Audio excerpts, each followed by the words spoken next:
दोस्तों सबसे पहले तो मुंबई की सड़कों पर धूल खाती इस जबरदस्त कार को देखिए। इस कार की फ्यूचरिस्टिक डिजाइन हम सभी को अट्रैक्ट करती है। आपको जानकर हैरानी होगी कि कबाड़ बन चुकी इस कार की कीमत एक समय पर 2 करोड़ रुपए हुआ करती थी। इस कार को दिलीप छाबड़िया ने बनाया था, जो भारत के टॉप कार डिजाइनर कहे जाते हैं। लेकिन फिलहाल वो अपनी लाइफ जेल के सलाखों के पीछे काट रहे हैं।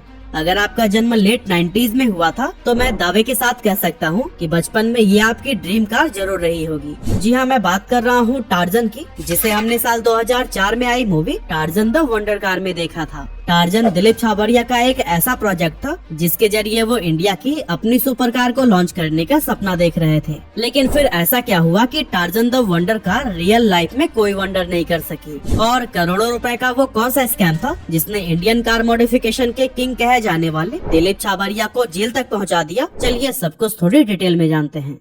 तो दोस्तों हमारी कहानी शुरू होती है 1983 से, जब दिलीप छाबड़िया के हाथ एक कार मैगजीन लगती है। इसमें छपी एक एडवर्टीजमेंट को देखकर वो कार डिजाइनर बनने का फैसला ले लेते हैं। उसी साल वो डिजाइनिंग की डिग्री लेने के लिए कैलिफोर्निया के art centre college of design चले जाते हैं, और अपनी ग्रेजुएशन कंप्लीट करने के बाद दिलीप कुछ समय तक जनरल मोटर्स में काम करते हैं और फिर भारत आकर अपनी खुद की कंपनी डीसी डिजाइन की शुरुआत कर देते हैं।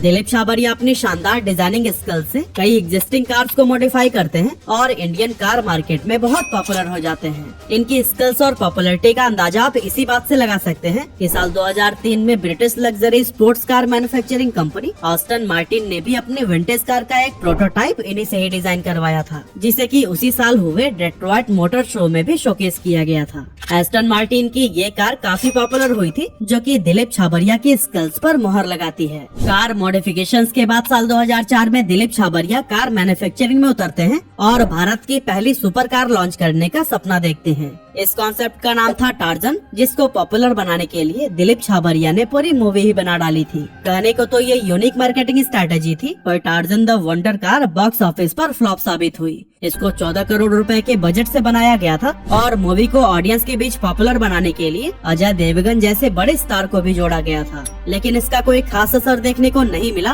और बॉक्स ऑफिस पर ये मूवी महज 6.2 करोड़ की ही कमाई कर पाई। हालांकि जब टार्जन द वंडर कार को टेलीविजन पर ब्रॉडकास्ट किया गया तब इसे जबरदस्त व्यूवरशिप मिली और आज भी हम सभी इसे बचपन की एक खूबसूरत मेमोरी के तौर पर याद करते हैं। पर दोस्तों यही बात है दिलीप छाबड़िया के ड्रीम प्रोजेक्ट पर बैकफायर कर गई, क्योंकि इसको पसंद करने वाली ऑडियंस एडल्ट नहीं बल्कि बच्चे थे, जो कि जाहिर सी बात है कि इस कार को नहीं खरीद सकते थे। हालांकि कुछ एडल्ट्स इस कार को जरूर खरीदना चाहते थे, पर जब इसे लॉन्च किया गया तब इसकी प्राइस सुनकर उन्होंने भी अपना मन बदल लिया। दिलीप छाबड़िया को लगता था कि टार्जन की इतनी हाइप बनने के बाद हजारों लोग इसे मुंह मांगी कीमत पर खरीदना चाहेंगे, और यही सोचते हुए उन्होंने इसकी कीमत 2 करोड़ रुपए रख दी। टार्जन को भारत की पहली सुपर कार के तौर पर प्रेजेंट किया जा रहा था, पर मजे की बात तो ये थी कि ये कार 2002 में लॉन्च हुई डीसी इन्फिडेल का मॉडिफिकेशन मात्र थी, जिसे कि दिलीप छाबड़िया ने ही डिजाइन किया था। और हाँ, क्या आपको पता है डीसी इन्फिडेल भी ओरिजिनल कार नहीं थी, बल्कि ये टोयोटा MR2 की एक मॉडिफाइड वर्जन थी। आसान शब्दों में कहूँ तो दिलीप छाबड़िया एक फेक हाइप बनाकर मॉडिफाइड कार को ओरिजिनल बता रहे थे और इसे सुपर हाई मार्जिन पर बेचना चाहते थे। 2 करोड़ की कीमत उस टाइम की टॉप सुपर कार से भी ज्यादा थी और टार्जन इस कीमत को कहीं से भी जस्टिफाई नहीं करती थी। नतीजा ये हुआ कि लॉन्च के काफी समय बाद तक उनकी एक भी कार नहीं बिकी, जिसके बाद से उन्हें इसे 80% का डिस्काउंट देकर 55 लाख में लिस्ट करना पड़ गया। मगर इतने हैवी डिस्काउंट के बावजूद वो सिर्फ एक कार ही बेच पाए, और वो एक कार भी पिछले 20 सालों में 6 ऑनर्स बदल चुकी है। आखिरकार इसके 6th ऑनर ने इसे आगे बेचने की बजाय मुंबई की सड़कों पर धूल खाने के लिए छोड़ दिया, और इंडिया की पहली सुपर कार का सपना देख रही टार्जन आज गुमनाम पड़ी हुई है। अब torsion the Wonder car television पर तो सुपरहिट साबित हुई, पर इस मूवी में भी एक बड़ा स्कैम सामने आया।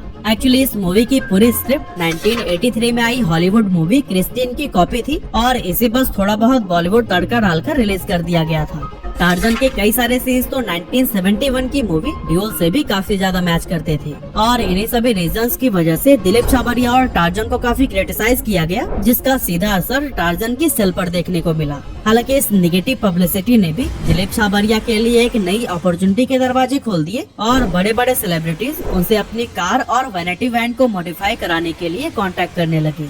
डीसी डिजाइन अब भारत में कार मॉडिफिकेशन के लिए एक जाना माना नाम बन गया, और इन्होंने कई सारे बड़े लोगों के साथ भी काम किया। एग्जाम्पल के लिए एक टाइम पर शाहरुख खान की वैनिटी वैन भी दिलीप छाबड़िया ने ही डिजाइन की थी। और दोस्तों जाने माने डायरेक्टर्स अपनी मूवीज के लिए यूनिक कार डिजाइन को लेकर भी इन्हीं के पास आ रहे थे। अब दोस्तों कार डिजाइन करना और उसको मैन्युफैक्चर करना दो अलग अलग चीजें होती हैं और जरूरी नहीं है कि किसी एक इंसान के अंदर ही इन दोनों चीजों में एक्सपर्टाइज मौजूद हो। पर दोस्तों दिलीप छाबरिया इस बात को समझने के लिए तैयार ही नहीं थे और दोस्तों डीसी अवंती उनकी इसी जिद का बाई प्रोडक्ट थी। इस कार के कॉन्सेप्ट को 2012 में पब्लिक किया गया और डीसी अवंती को भारत की पहली स्पोर्ट्स कार के तौर पर प्रेजेंट किया गया। न्यू दिल्ली में हुए ऑटो एक्सपो के दौरान खुद अमिताभ बच्चन ने ही इस कार को अनवील किया था और अपनी पिछली गलतियों से सबक लेते हुए दिलीप छाबरिया ने इसकी कीमत सिर्फ 30 लाख रुपए रखी थी, जो कि एक स्पोर्ट्स कार के लिए काफी अट्रैक्टिव प्राइस थी। डीसी अवंती ने इंडियन कार मार्केट में सनसनी मचा दी थी और इस कार को मेड इन इंडिया के तौर पर प्रेजेंट करके डीसी डिजाइन्स ने लोगों के बीच इसको लेकर काफी देशभक्ति जगा दी। यहाँ तक कि भारत के लोग इसे लैम्बोर्गिनी और फेरारी से कंपेयर करने लगे। हालांकि 2015 में जब इसे लॉन्च किया गया तो लोगों का यह कंपैरिजन बिल्कुल सही साबित हुआ, क्योंकि डीसी अवंती की डिजाइन लैम्बोर्गिनी और फेरारी से ही कॉपीड थी। इसमें रेनॉल्ट का इंजन लगा हुआ था और फ्यूल टैंक भी फॉरेन कंपनी से ही खरीदा गया था। आसान शब्दों में कहूँ तो इस कार के नाम के अलावा मेड इन इंडिया जैसा कुछ भी नहीं था। डीसी अवंती 0 to 100 किलोमीटर की स्पीड 7.5 सेकेंड्स में अचीव करती थी, जो कि एक स्पोर्ट्स कार के लिए काफी नॉर्मल सी स्पीड थी। और अगर बात करें इसकी बिल्ड क्वालिटी की, तो इस कार के अंदर बिल्ड और क्वालिटी दोनों की ही कमी थी। इसकी पूरी बॉडी को फाइबर से बनाया गया था और ये इतनी नाजुक थी कि इसको सेफ्टी रेटिंग देना भी मजाक सा लगता है। और दोस्तों पता है, अगर ये आज लॉन्च होती ना तो शायद इसे सेफ्टी रीजंस की वजह से मार्केट में उतरने ही नहीं दिया जाता। अब दोस्तों हम इंडियन सिर्फ उसी कार को लेना पसंद करते हैं जिसके शोरूम और सर्विस सेंटर्स हमारी रीच में होते हैं, क्योंकि एक कार हमारे लिए काफी बड़ी इन्वेस्टमेंट होती है। लेकिन डीसी अवंती के पास न तो कोई शोरूम्स थे और न ही कोई सर्विस सेंटर नेटवर्क। ऊपर से इसे डेली यूजेस को ध्यान में रखकर तो बनाया ही नहीं गया था। इसमें सिर्फ 2 लोगों के बैठने की जगह थी और सामान रखने के लिए तो एक छोटा सा कंपार्टमेंट तक नहीं दिया गया था। डीसी अवंती जिन बड़े बड़े एक्सपेक्टेशंस के साथ मार्केट में आई थी वो बुरी तरह से फेल हो चुकी थी और यही कारण है कि सिर्फ 127 लोगों ने इस कार को खरीदा और टार्जन की तरह ये भी एक बहुत बड़ी फेलियर साबित हुई। हालांकि दोस्तों डीसी अवंती की कहानी सिर्फ फेलियर तक खत्म नहीं हुई, बल्कि इसने दिलीप छाबरिया को जेल की सलाखों तक पहुंचा दिया। इस कार की न के बराबर सेल्स और इसके मैन्युफैक्चरिंग में हुए बेशुमार पैसों को रिकवर करने के लिए दिलीप छाबरिया ने एक ऐसे स्कैम को अंजाम दिया जिसे सुनने के बाद आपको अपने कानों पर विश्वास नहीं होगा। अब ये कहानी तब शुरू हुई जब तमिलनाडु में रहने वाले एक आदमी की DC Avanti car traffic rule तोड़ने के इल्जाम में पुलिस की भेंट चढ़ गई। जब पुलिस ने इस कार का चालान बनाने के लिए इसको चेक किया तो उन्हें पता चला कि सेम इंजन और चेजिस नंबर की कार हरियाणा में भी रजिस्टर्ड है। इस कार के ऑनर ने तो डीसी अवंती तमिलनाडु में ही खरीदी थी और हरियाणा तो वो कभी गया भी नहीं था। और इस इंसिडेंट को लेकर उस इंसान और तमिलनाडु पुलिस ने दिलीप छाबरिया से कांटेक्ट करने की ट्राई की, लेकिन सामने से कोई जवाब नहीं आया। इसके बाद से उन्होंने मुंबई पुलिस को इस पूरी घटना की जानकारी दी। अब जब मुंबई पुलिस ने इस पूरी घटना की गहराई से जांच की तो उन्हें पता चला कि ऐसा सिर्फ 1-2 कार में नहीं, बल्कि डीसी अवंती की 90 से ज्यादा कार्स में किया गया है।